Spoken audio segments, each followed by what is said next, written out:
Bonjour à tous et bienvenue sur la chaîne de la Scalping School. Aujourd'hui pour la Market Update, nous allons continuer à analyser le BTC, l'Ether, le Solana ainsi que le Gold et le Nasdaq. Allez, c'est parti, on commence de suite avec le BTC. Allons voir qu'est-ce que le BTC a fait depuis hier. Alors, BTC, il est arrivé en fait dans notre zone, première zone daily, zone très importante. Deux scénarios à partir d'ici, soit il se fait rejeter et on retarget le bas, soit il passe cette zone et alors en fait on va essayer de se placer en longue jusqu'à pour aller chercher en fait la deuxième. Donc on reprend le high quoi. Alors en H4, qu'est-ce que nous avons en H4? Donc on a bien vu en fait que la première zone H4 s'est fait défoncer, celle qu'on avait identifiée hier. S'est fait complètement défoncer. Malheureusement en fait il n'a pas redonné de retest comme je l'espérais. Donc ça c'est dommage. Nous quand même de notre côté on a su profiter de cette montée. Mais c'est vrai qu'en OTF en fait il a été très volatile donc il n'est pas revenu, il est parti tout droit. Alors les zones en fait pour moi nous avons deux zones maintenant de support en H4, celle-ci et celle-ci qui vient de se créer.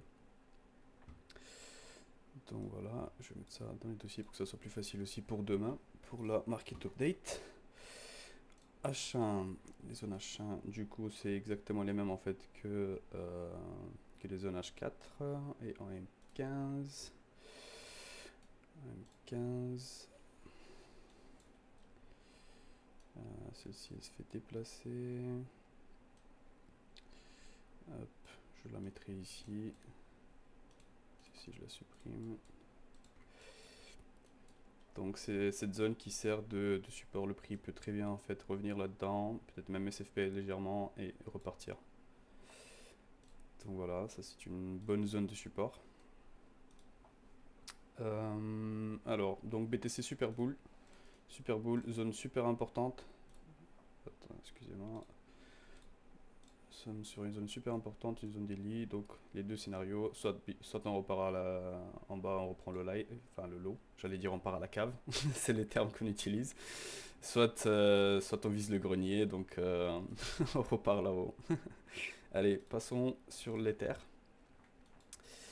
Ether, sa zone daily, si je me souviens bien. Oui, voilà. Donc, ouais, elle est vachement haute en fait. Par contre, sa zone H4, on y est dedans. Voilà, c'était la zone en fait que nous avons identifiée hier ensemble. Donc, la première, elle a été touchée. On voit qu'elle fait office quand même de résistance. Nous avons une belle bougie ici vendeuse. Est-ce qu'elle va retenir longtemps le prix? Je n'en sais rien. Malheureusement, lui aussi, il n'a pas donné de retest. Donc ils sont partis tout droit. On va voir en H1. Donc la zone H1 ici, évidemment, elle s'est fait atomiser. Je garde quand même ces deux zones de support et les zones M15. Ici, oui, donc celle-ci elle s'était fait SFP, je peux la supprimer, mais elle a bien tenu quand même cette zone. Là, les deux M15, elles ont sauté. Du coup, qu'est-ce que nous avons maintenant? Pas grand chose en fait, pas très propre au niveau structure, mais voilà, c'est la seule, je la mettrai même comme ça en fait. Zone M15, je la mettrai comme ça, c'est une zone de support, est-ce que c'est pas la même que H1? Non, H1 plus basse, ok. Petite zone de support ici. Donc voilà pour l'Ether, lui aussi sur une zone super importante, la H4. Donc exactement comme BTC en fait, ils sont plus ou moins dans les mêmes scénarios. Soit on casse, on continue à casser et on vise la deuxième. Et pour l'Ether en fait, il doit aller viser en fait, enfin il doit aller chercher la daily dans le scénario bull. Et si en fait ils se font rejeter, en fait tous les deux ils vont certainement reprendre le lot. Pas directement, hein, mais c'est des zones en fait on va target quoi. Donc voilà pour l'Ether. Allons voir le Solana. Daily. Donc Solana, il est à l'entrée en fait de sa zone daily. C'est comme les autres en fait, zone très importante aussi. Alors le H4, donc il a bien atomisé son H4 ici.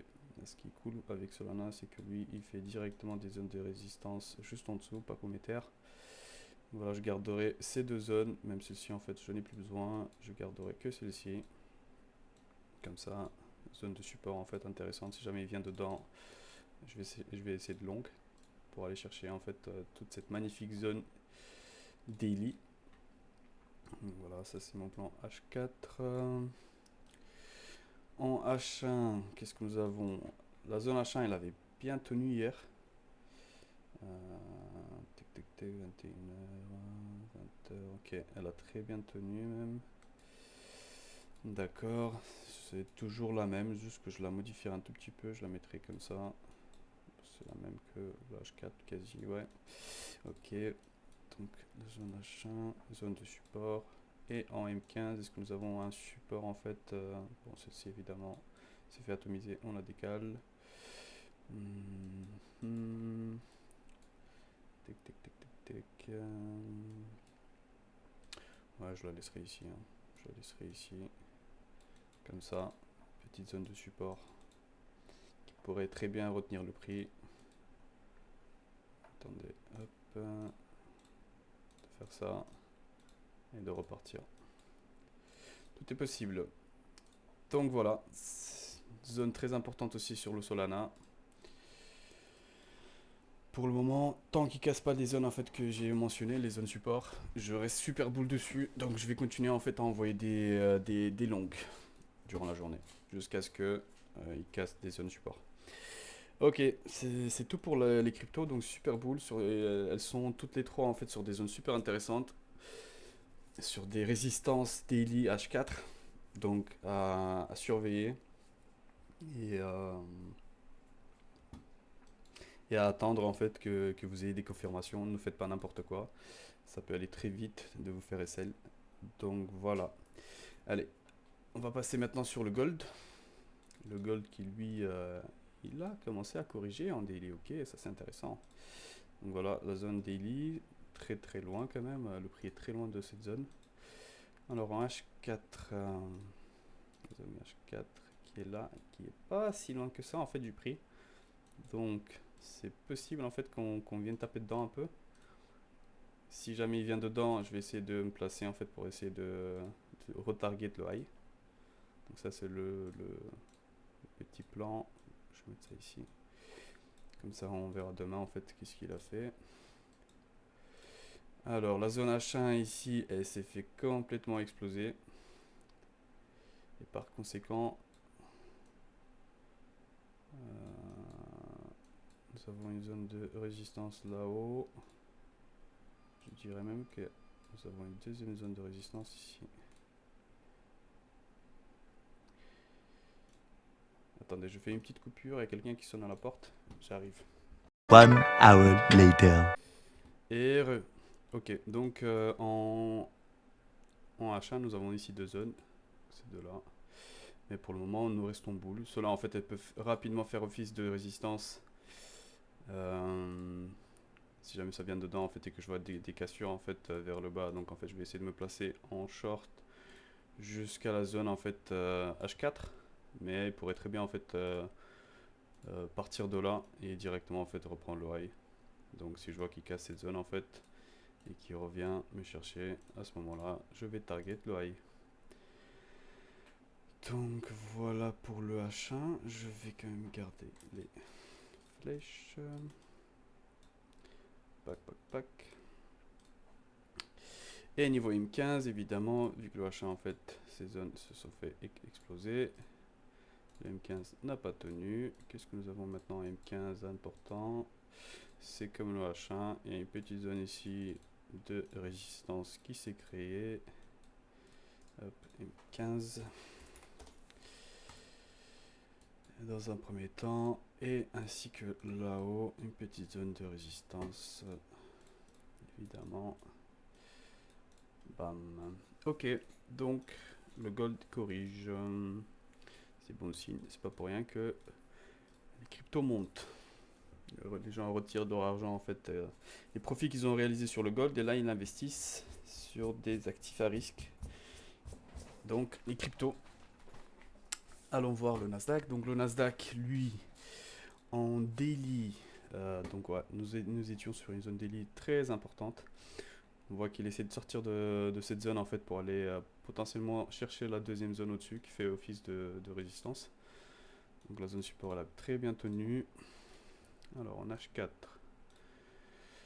En H4, ok, nous avions ça comme plan, qu'il fasse une ABC. Il n'est pas assez descendu pour que je me place dessus, donc je le laisse partir. En H4, est-ce qu'il a fait des nouvelles zones? Non, c'est toujours les mêmes. Voilà, on n'est jamais à l'abri, hein. Il peut très bien en fait redescendre quand même. Et à partir de là en fait monter. Pour le moment j'attends. En H1, ok, nous sommes sur une première zone de résistance H1 qui pourrait justement faire baisser le prix pour venir me chercher en fait dans la zone H4. C'est possible. S'il traverse, il va directement aller en fait vers les zones H4 ici. S'il pète celle-ci et celle-ci, c'est tout droit vers les zones H4. Je le laisse comme ça. Nous allons voir ça demain. Le M15 ici, il s'est fait exploser. Littéralement. Zone ici comme ça de support. Ce qui est surtout intéressant, c'est qu'il nous a fait un gap. Un gap intéressant, assez énorme. Qui pourrait très bien venir combler. Je peux mettre ça comme ça. Gap M15. Je peux changer de couleur rapidement. Hop. Hop. Tac, tac. Gap. Voilà, petit gap ici. C'est pour la science, c'est pour voir s'il le comble aujourd'hui ou demain ou après-demain ou... Voilà, on ne sait pas. J'attends de voir quand est-ce qu'il va le combler. Je prends de la data aussi. Bon allez, en tout cas c'est tout ce que je vois sur le Nasdaq. Donc Nasdaq en fait, il a envie de sortir de cette zone. Il a encore des zones en fait à passer. Les zones ici en H1 en fait qui font office de résistance. Il pourrait très bien les exposer directement, surtout parce qu'en en fait on a réagi sur une bonne zone daily en fait, donc c'est possible en fait qu'il explose ces zones pour aller directement chercher sa daily. Donc les deux scénarios sont possibles. De toute façon en fait il va falloir qu'il casse ça, s'il casse ces zones ici.